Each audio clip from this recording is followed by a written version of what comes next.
Bach invented the perpetual motion. His music flows like a river from the source to the ocean, and we jump on it for a musical bath, and then we get out of it while it continues to flow since and forever. That's the eternal feeling of Bach's lack of modernity, because he is present constantly. He doesn't have to be modern. He doesn't have to evolve. He's not more Baroque or romantic or classic. We put them, those people from the past, to study them in chronological boxes like prison cells. So it's convenient to say, oh, 1750, Bach's death, it's the end of the Baroque. So we start teaching from there on that the mordents are played on the real note, and the trills or mordents before, with Bach's time, were played on the upper note, the appoggiatura. But what if you come from the upper note melodically? Oh, well, then you should play it on the real note, but then it becomes what we call the exception, z, in plural, in many of them, that explain the rule or justify the rule. So there's no rule, ultimately, to be honest, other than a scholar way to fill up documents, paragraphs, articles, books, research about this and that, organizing, trying to put an order in the organization of thoughts in order to make it into a university class. But in fact, all these creators of the past in music, for instance, were so much more free. First of all, thankfully, they didn't know they were Baroque.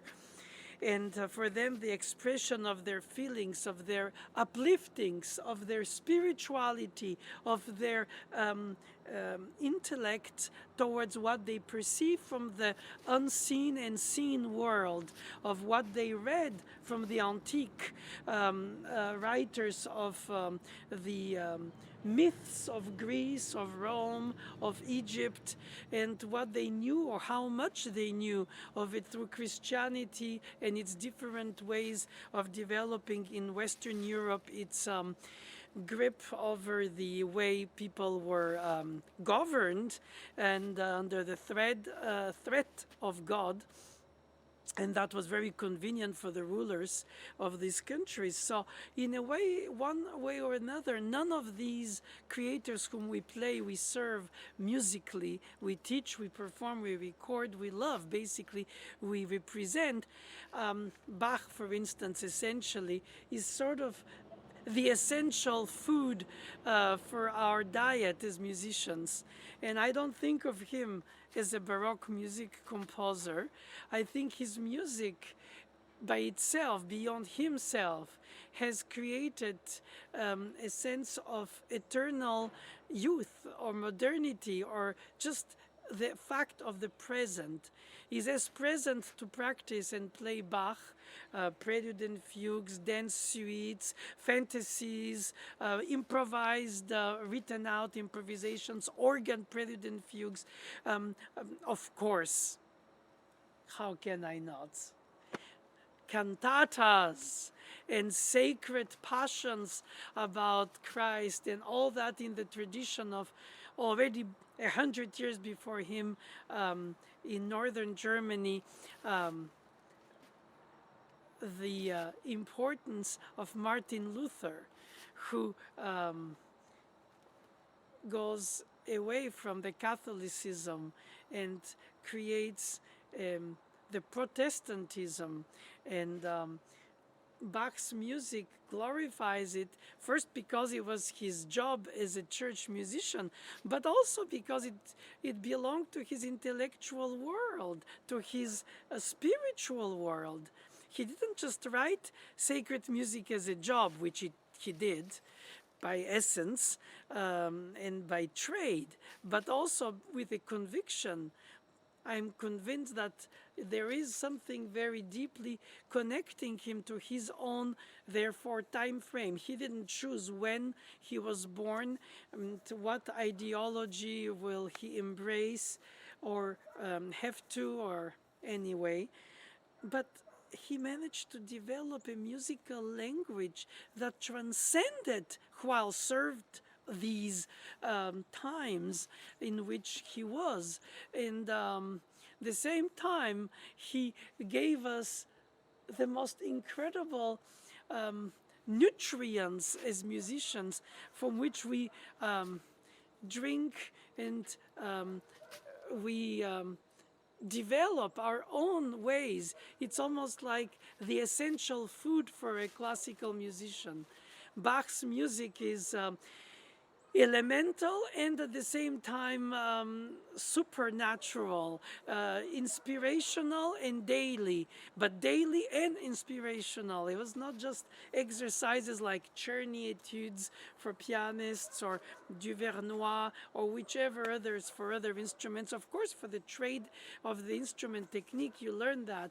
And people used the well-tempered clavier, prelude and fugues way into the 19th century to study keyboard and as practicing exercises, not taking Bach for the important figurehead of the German and generally the Christian musical tradition of through his sacred works.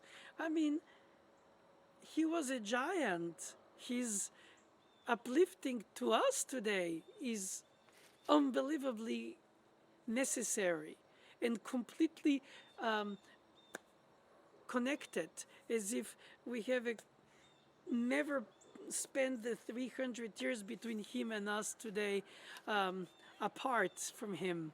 I'm meaning his music, not him personally, obviously. But I think why do I deeply love the concept of writing music, which in fact is a perpetual motion, is because I find that to be the most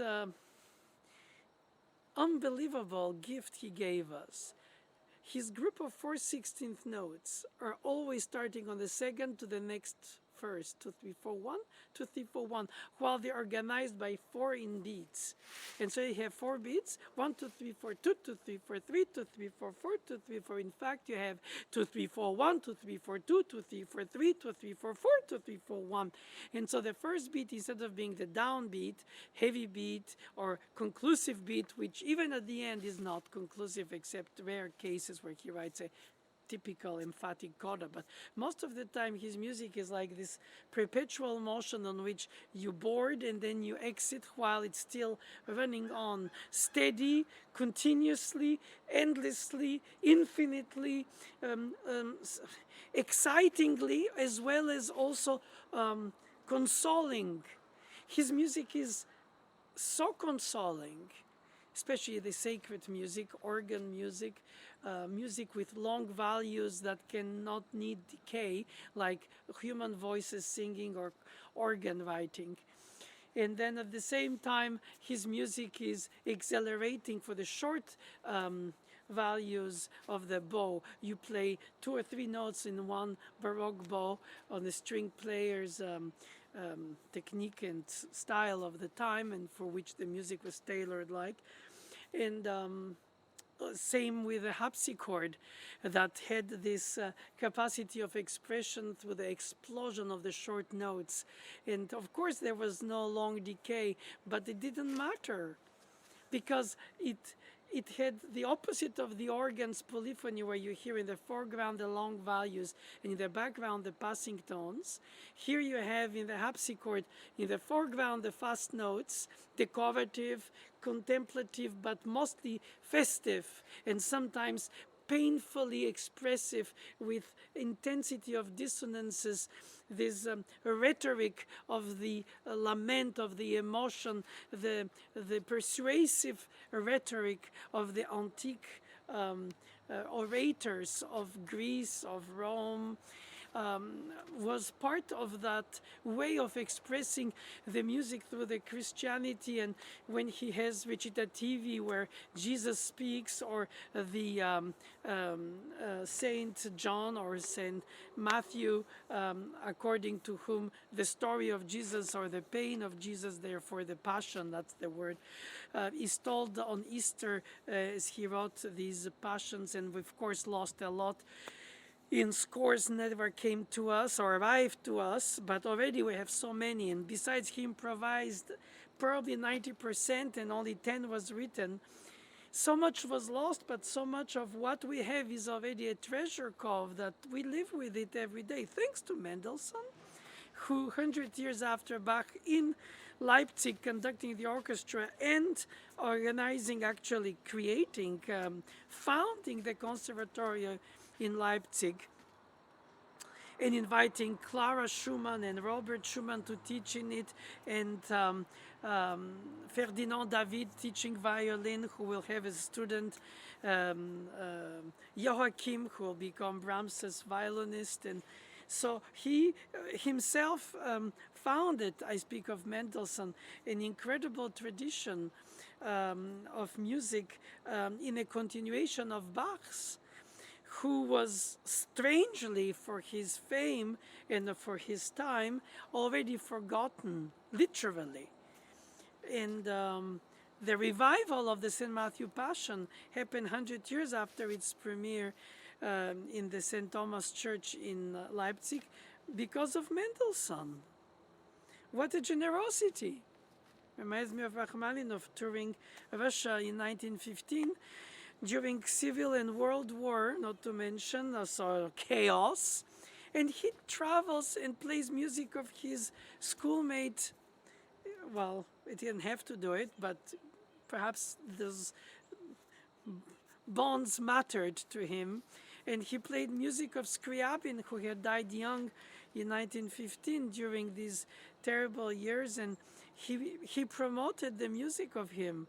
How generous, how rare. Every time you read the biographies of people like Chopin, he played Chopin. And when Mozart was invited in a salon, naturally he played Mozart, and Chopin did Chopin, and so on. Paganini played Paganini, etc. Liszt started playing others, especially his son-in-law Wagner, helping the founding of his opera house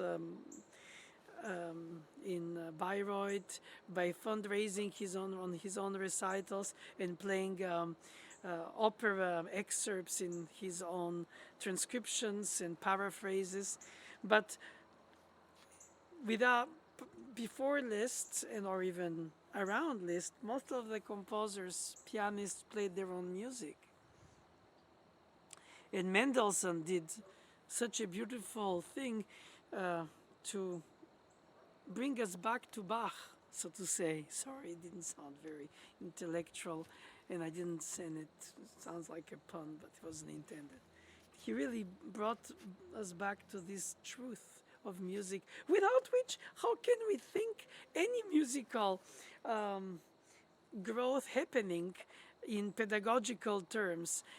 In China, in everywhere where you classical musical schools flourish, everybody plays Bach, regardless if they understand it stylistically or not. Okay, we can argue that they play it on a different instrument. They don't play it with the affects and the understanding and the true contextualized innuendos.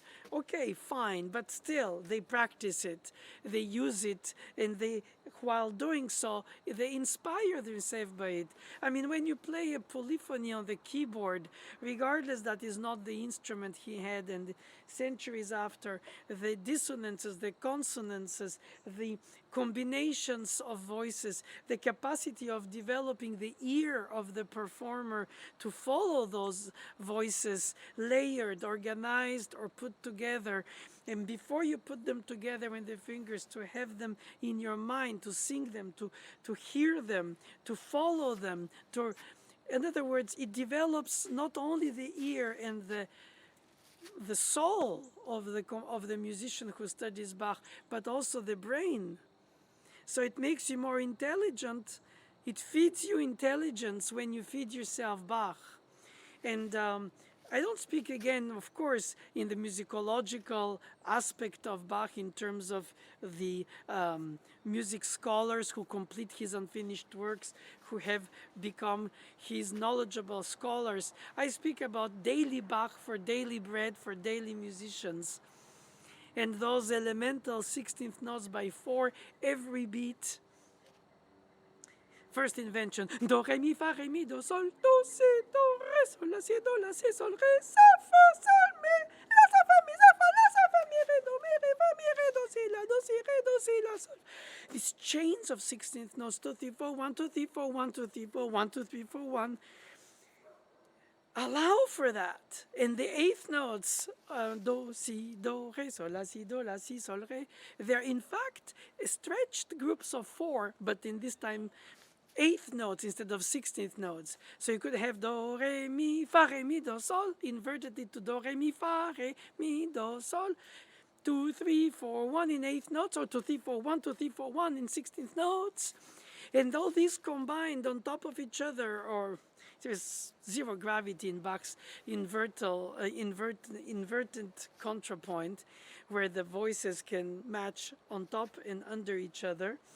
You don't have a melody and an accompaniment. You have two voices who are two active melodies, which carry harmonic production inside themselves, because you have punctuations, you have cadential elements, you have chordal arpeggiated elements that are hinted in the single voice, or in this case, two voices, like the inventions, which, by the way, were templates when he was teaching, not for his students after copying them to play them for him as he wrote them, but to use them as a template to improvise their own two-voice inventions. I didn't trying my own in my neoclassical childhood, classical, let's say, musical style that I used to enjoy around Mademoiselle Boulanger's Stravinsky world. And I find that it is true. All musicians should write their two-voice invention, regardless how much stylistically they understood or misunderstood. Regardless, who cares? I mean, honestly, it's all about digging out of you the best out of what you received. And you received it through a score, which is a dead scroll, and all of a sudden it comes alive constantly, renewed. It's so enthusing. It's so enthusing. And I remember Mademoiselle Boulanger, while so many decades older than me, who are not even a decade old. And she used to say that she enjoys rediscovering the pieces which I was discovering in my sight reading sessions, the end of my plethoric long lessons, which were so exciting, especially that portion of the lesson where I was sight reading Bach pieces, for instance, and probably massacring them while sight reading them with my means and my capacity. But nevertheless, I remember, I don't know how it sounded, but I remember how I received these gifts of music that keeps on giving, that Bach's music is. Of course, you can say that for Mozart, Tchaikovsky, Chopin, Liszt, Brahms, Schumann, Grieg, Satie, Ravel, Fauré, and so many more. I'm forgetting Frescobaldi and Monteverdi, and of course beyond Mozart, and qu'est-ce que je peux dire? But you know, the truth is that there is something about solfège which I enjoyed very much while I had to suffer through nuclear dosage of it. The word solfier, it's a verb in French. It's like solfèging, perhaps in English, which is you can speak the notes. You don't have to always attach them to pitches.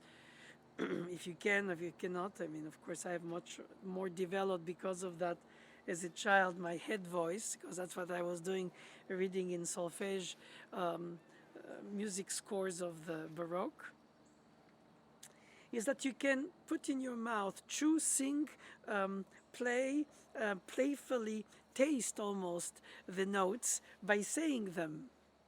Like, for instance, the first invention, do, re, mi, fa, re, mi, do, si, do, sol, la, si, sol, re, sol, fa, sol, mi. And that is really helpful because it allows you to be able to live through the text of the piece without the trade of the fingers in the case of the pianist that I was only, but later.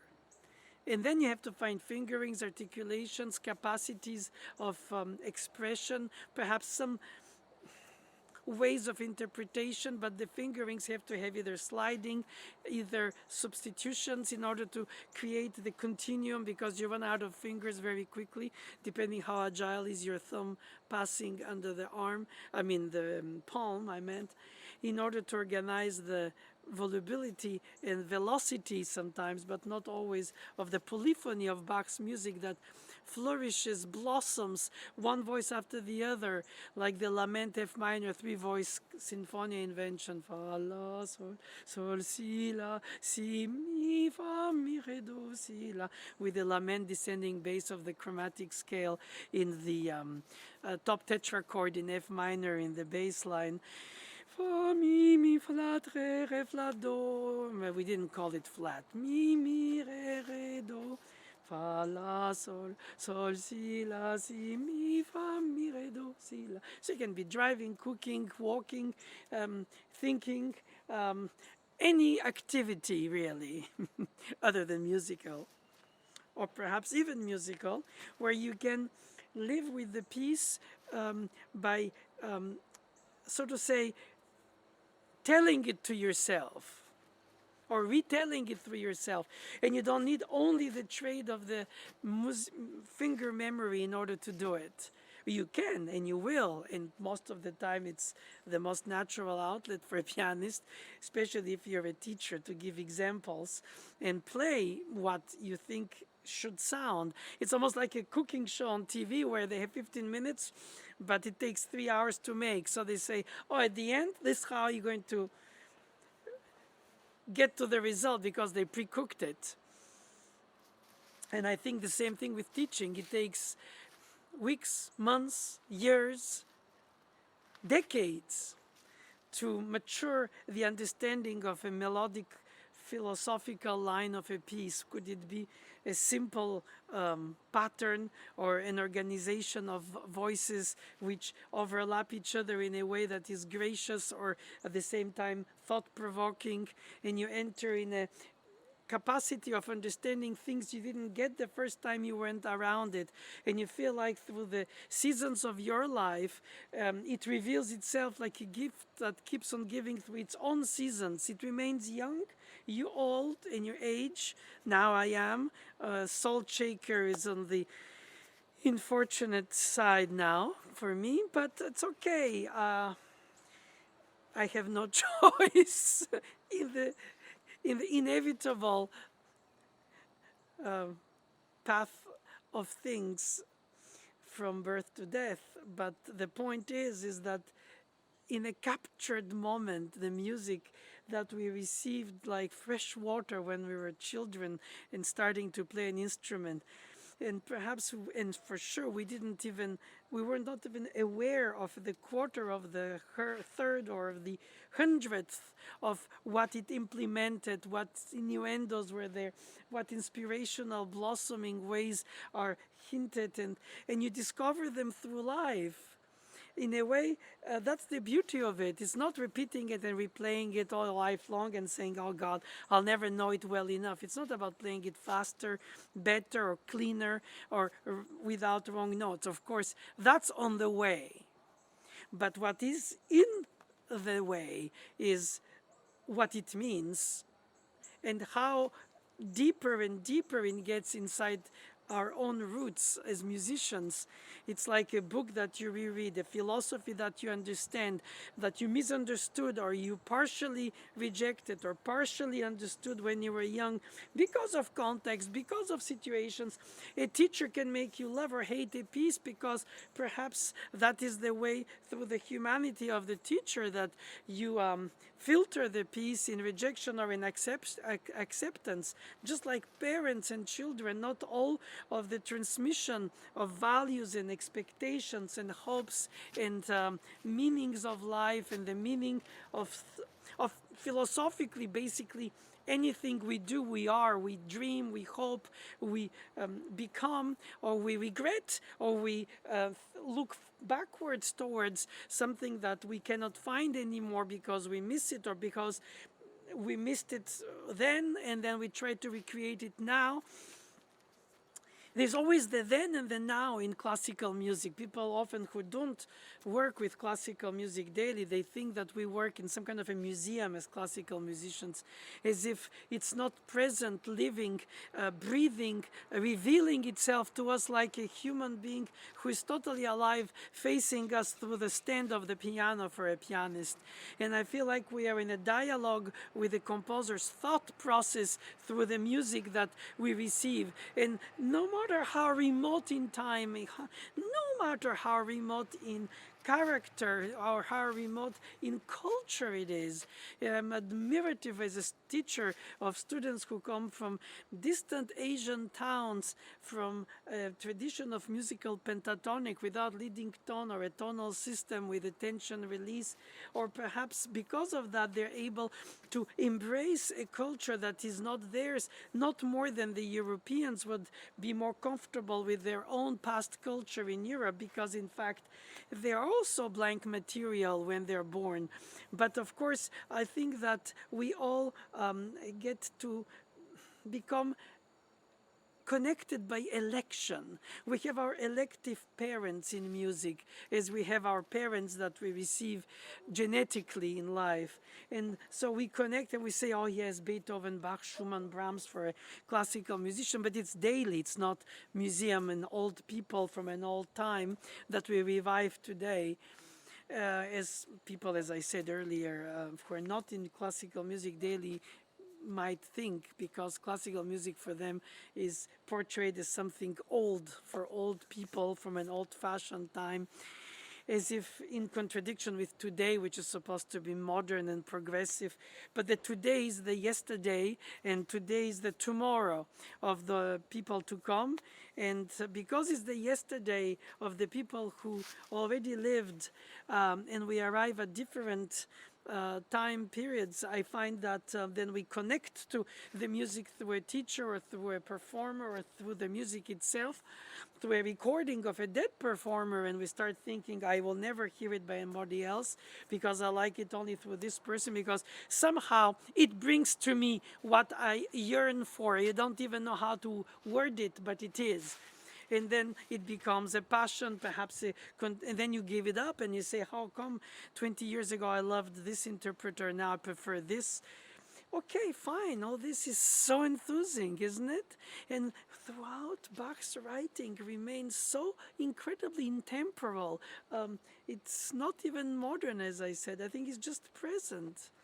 And the fact that we don't have the necessity of the emphatic introduction and conclusion, which comes more with the sonata form forward with Haydn, but in Bach's time it was either dances, either singing imitated on the harpsichord, or beautified, or stylized, but nevertheless very rarely does he need emphatic beginning and ending. So most of the time we start the piece with an upbeat in order to finish to a downbeat, or to arrive to a downbeat through the narrative storytelling. And do, re, mi, fa, re, mi, do, sol, like the first invention. If you start on the downbeat, do, re, mi, fa, mi, do, sol, then you arrive on the dominant on an upbeat. And then the now new lighter upbeat rebounding, la, si, do, si, la, si, sol, do, or la, si, do, si, la, si, sol, re, the reproduction of it, the imitation and development of the thought, it's just flourishing because it connects, it develops, it unveils, it becomes an endless thread. And it's so beautiful. It's almost like a DNA cycle in a way when you visualize it, you know, the intertwined millions and millions of informations in such a small but continuous flow of information. I find that to be a very good image of Bach's music, elemental and essential, at the same time uplifting and daily.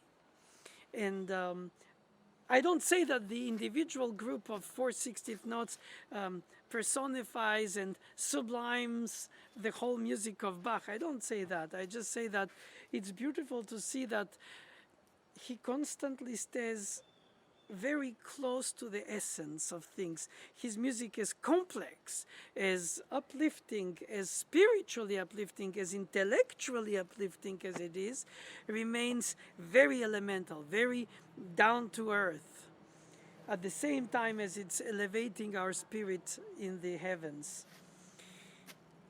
He knew how to do that stretch. The vertical stretch of Bach's music that brings us to have this incredible sensation that we got a little bit better ourselves while rubbing our fingers to his music, to his articulation, to his diminished thirds or diminished fourths. Si, fa, sol, re, mi, si, do, intervals that create a sense of angst or despair, as well as his chromaticisms, color in Greek, do, do, re, mi, re, and then the combinations of absolute minor, do, re, mi, fa, sol, la, la, si, do, with the open sixth in major for the top tetrachord and ascending minor, or the so-called natural minor, where you have the descent, do, si, la, sol, fa, mi, re, do. So the third is minor, but the sixth can be major, while the major tetrachords are identical. Therefore, do, re, mi, fa, ton, ton, semiton, sol, la, si, do, ton, ton, semiton can become the bottom of G major, sol, la, si, do, then re, mi, fa, sharp, sol. And so you find out that he is so enthused himself by the capacity of the circle of fifths, which appears to us a little bit more like skeletal obvious. It's like studying anatomy rather than perhaps through his uplifting music of spirituality. Well, both actually. And I think that he enjoyed very much that dailiness and that spirituality uplifting at the same time. I think he was sort of a craftsman of spirituality that through his music elevates our spirits to to higher levels of our soul search, introspective or out cried, both, or sometimes just one or the other, single instrument, polyphonic instrument, group of instruments, singing, instrumental, choir, or solo. It didn't matter. It seems like Bach wrote the same combined too many. It's like a DNA of music, and it can grow into all these different species. Like contrapuntal species, as we call them, to say things as they are. Strange analogy. But factually, yes, he was thinking constantly in polyphony. I think polyphony differed a lot with most of the tradition music of unwritten or just oral tradition of many continents, where it's mostly monodic, sung or spoken sung. And the idea of harmonizing it was something relatively, of course, the Gregorian chants did it in perfect fifths or octaves in order to sing together the psalms. But then the separation of the parallelism created the necessity for creative contra emotions, and then, of course, the research for constant possible, or if not possible, organized common tones.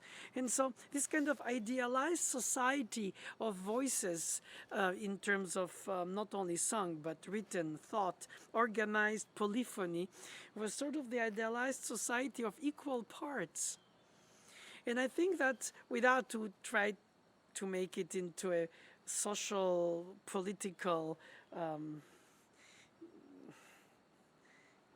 innuendo there. I don't think it's to do with it because it was societies at that time where the fear of God through the ruler of the land was the way to keep people from, in fact, rising against injustices. But that's totally not my chapter.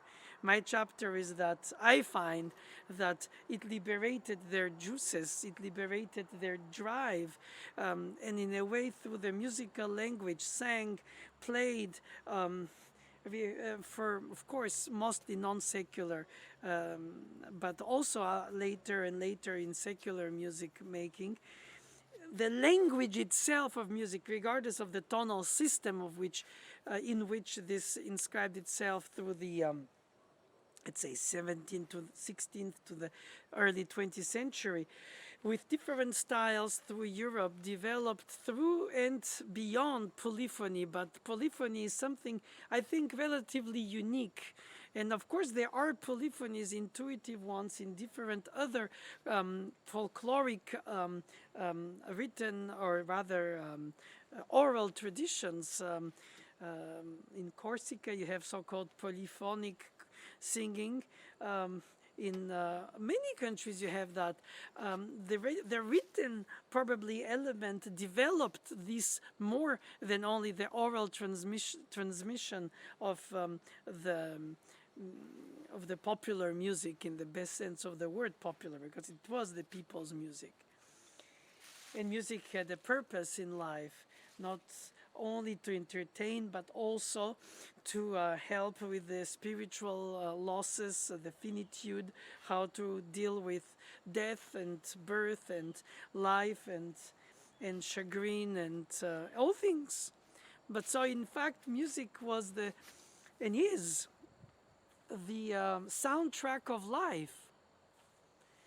You can choose it today with all these players and electronics and ways of storing music, and then accompanying it within the expression of a film or a video game or a TV serial or whichever way. But nevertheless, in our daily lives, music is the soundtrack of our lives, even if we are able to choose and download it or stream it or hear it or be surprised by it or just listen to the type we want to think, because it's all super segmented. And of course, in the past, in order to hear the music, I meant to say play, you had to learn how to play it, because unless somebody played it for you, but that was only the rich who could afford to have a musician play for them. So, and the rest of the time was silence, and the rest of the time was written texts, which were put alive by piano students or piano wives of families or daughters who played in the bourgeoisie in the 19th century, or anyway, or music that you heard only in church, because that was part of the way to go through the different gospels of every week's, every Sunday's texts. And in fact, music, it helps you to understand the elevation of the spirit, but it helps you with your mood. It can help you to exercise. It can help you to think. It can help you to introspect. It can help you to go through with solace when you go through loss in life. I mean, so many things. But in the base of it, I still think for practicing, for a keyboard player, Bach is the quintessential Lego brick, so to say. The 4/16 notes, the elemental brick, and then you realize there's a whole universe out of this. multiplying it to infinite proportions and dividing it down to that. And then it brings you to express your sentence with music storytelling that is not just your choice, oh, I like it that way, or I was told this is the tradition. And of course, you learn in order to discern what is supposed to be from what is not supposed to be, since we are no more in the time where it's made. So in a way, we are trying to relearn what is the tradition of this and that, and the teachers are the medium, or perhaps then you can even use the YouTube University to hear many people who went through the piece you're starting to learn and see how they heard it, or they performed it, or what it meant to them. Or it's too fast, too slow on the surface of things. Of course, that's not the depth of their thoughts. It's only the visible part of the iceberg of their thoughts. But nevertheless, it allows us to connect to how they connected to it, to what it meant to them through the way they played. And then we play it, and then we live with it. And yeah, I think this, that's why I'm proponent not too much of ritenuto at the end of a Bach piece, nor at the beginning so much of a emphatic effect. It's just da da da da da da da da da da da da da da. And then, of course, to the later classics, especially romantics, later 19th century, where the emotional expression is as much as the elemental fact, and that you have to emphatically represent the feeling of the storytelling or one's heroism or whatever it is that it's deployed. And you feel like it's only that. A lot of these. And so probably that's why I find that it's more meaningful not to overstate it and just let it flow. Jump on it and jump out of it and let it flow. From people before us to people after us.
not to become so profoundly introspective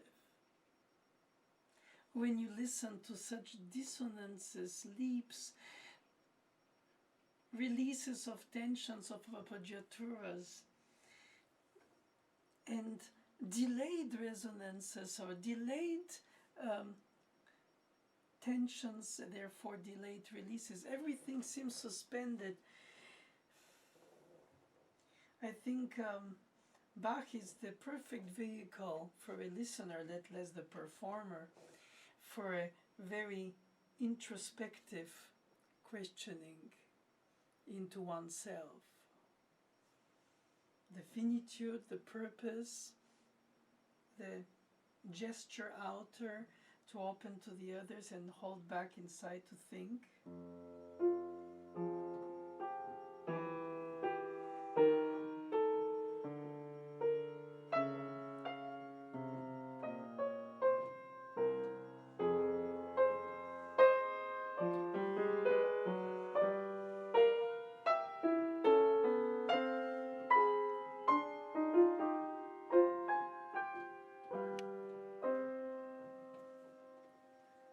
Between a three-voice invention here, or the last subject of the B minor book 1 fugue, at every level it's introspective. The aria of Cantata 127.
Invention first, a prelude, fugue mostly, and then aria.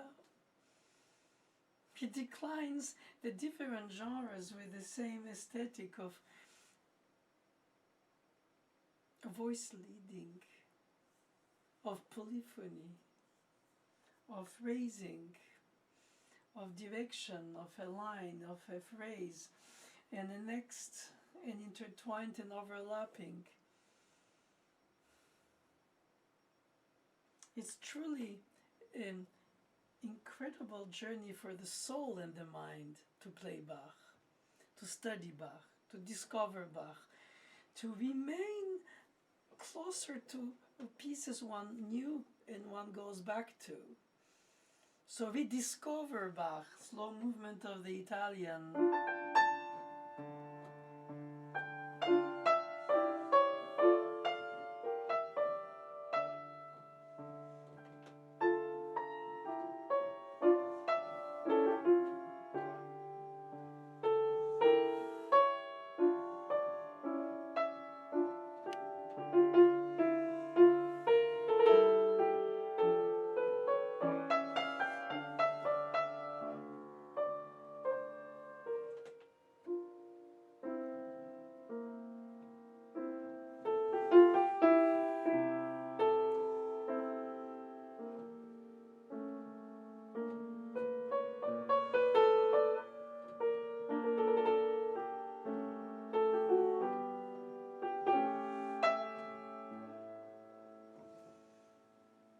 In the minor mode, we have always the sixth, which is major, ascending to the leading tone, 2 tones, semitone.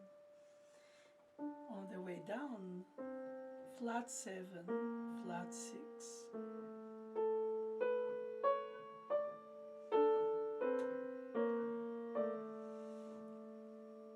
And that capacity of having the two top tetrachords in minor in Bach constantly either grind in an intense dissonance or avoid.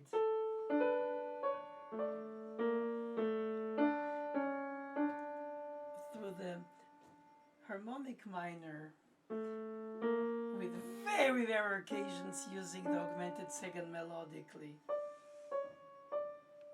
So he had such a sophisticated, subtle, complex, and at the same time intuitive, for him at least, way of treating the minor modes in plural compared to the major mode, which having twice tone, tone, semitone with those symmetric tetrachords.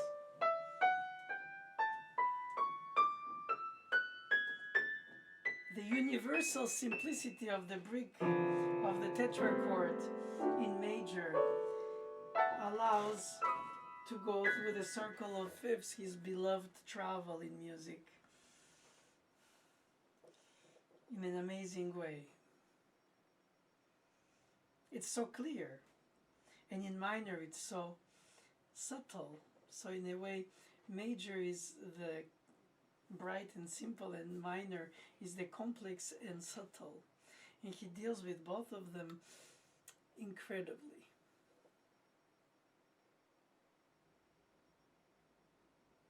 He goes down with the ascending.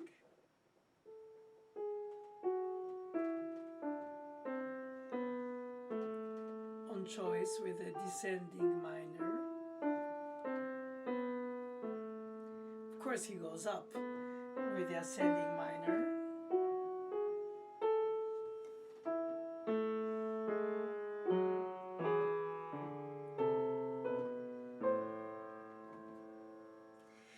I think the fascination he had for chromatic patterns was also the tuning, but probably as well as the subtlety of the smallest for the time denominator, that would be the semitone before later quarter tones for after his time.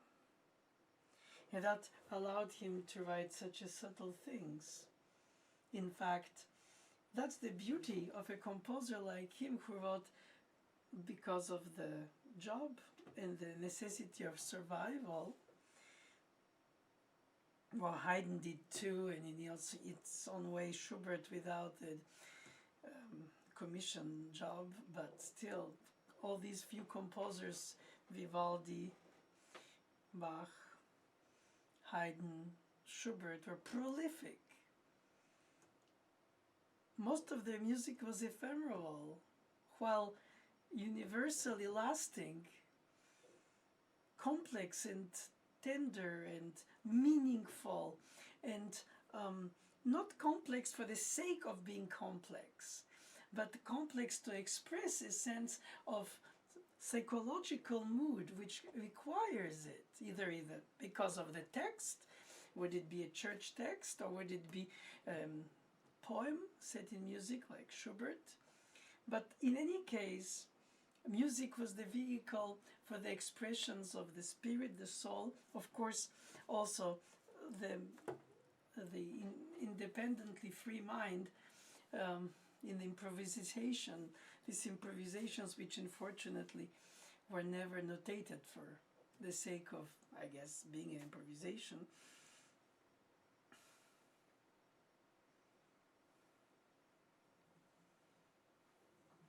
And they never surrendered writing, so to say, handcrafted industrial quantities of symphonies, cantatas, sonatas, exercises for the different composers, or song cycles, or songs just for the sake of individual songs.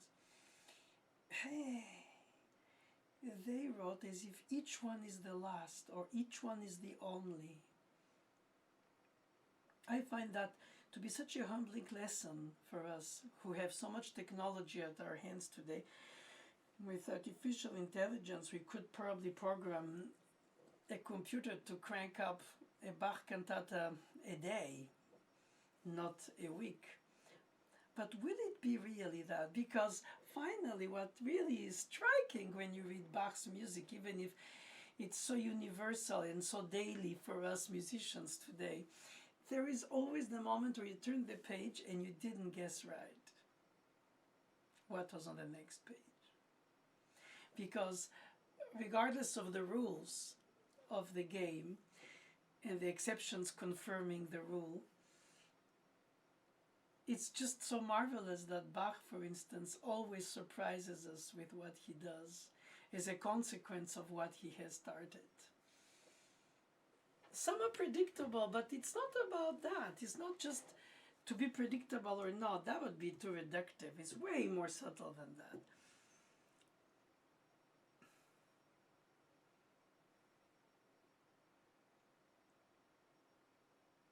I think it was a service to their muse. They respected the muse. They made performers suffer, mostly because they were amateurs and couldn't be up to the task, but all these choruses of Bach opening of cantatas sung by those orphans living in the apartment adjacent to the church above his rooms must have disappointed him a lot, but he never gave up from writing chromaticisms in vocalizes.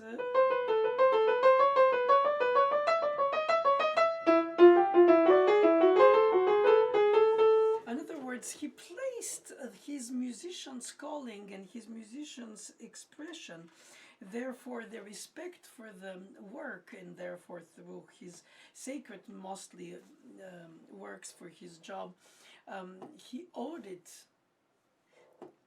I guess that's why I perceive from all his works that he owed it as a respect to God and to humanity, to not disrespect them by writing something banal, simple, and guessable.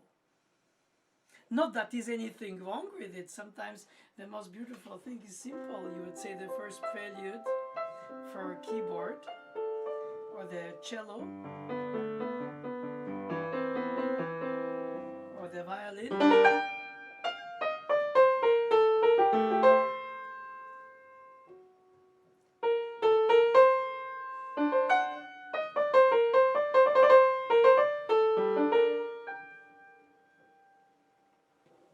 What a meaningful, universal message Bach carries for us.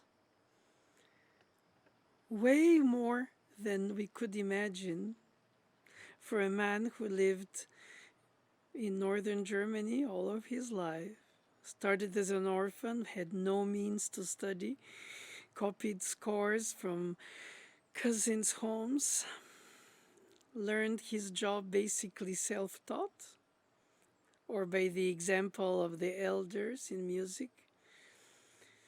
And beyond picking up some incredible, obviously well-learned craftsmanship, he developed it into an art form which serves both the spiritual and the human needs, yearnings, expectations. It gives energizing feeling as well as solace, reflective, and in a way solace, consoling. I insist on the consoling dimension of Bach's music. It's a idealized society of voice leading without despotic ruler or an accompaniment that would serve the ruler melody. It's polyphony, equal parts, middle, top, under, around, augmented or shortened, values rhythmically that embrace larger spaces or very short spaces. I believe that Bach is a country of idealized polyphony as a society where it's good to live in. I like to always think of his fugues like a fish tank where the fishes don't collide into each other, they just bypass very harmoniously, expressively, with differences and dramatic presentations, but in an incredibly seemingly heavenly harmonious behaving with each other, not heading for collision for the sake of it, sometimes for the expressive sake of it.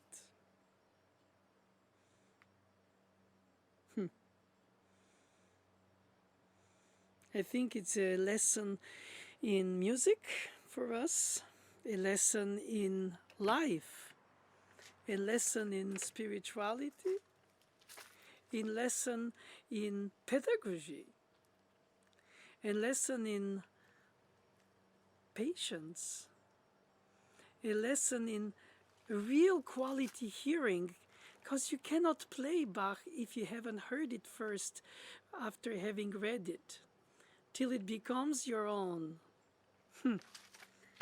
Well, you don't have the illusion to think that you can become Bach. But while you play Bach, you feel closer to becoming one. You dialogue with the same, I would say, enthused blossoming as his voices develop under your fingers, or your singing, or your bowing, or your conducting, or your different way of expressing your musicianship. But I think it teaches you good taste, it teaches you proportions, it teaches you how to make complex with simple, how to remain simple in the complexity. I think it's a very important life lesson that we learn while practicing Bach, whichever piece, transcribed or original for keyboard, sung, solfeged.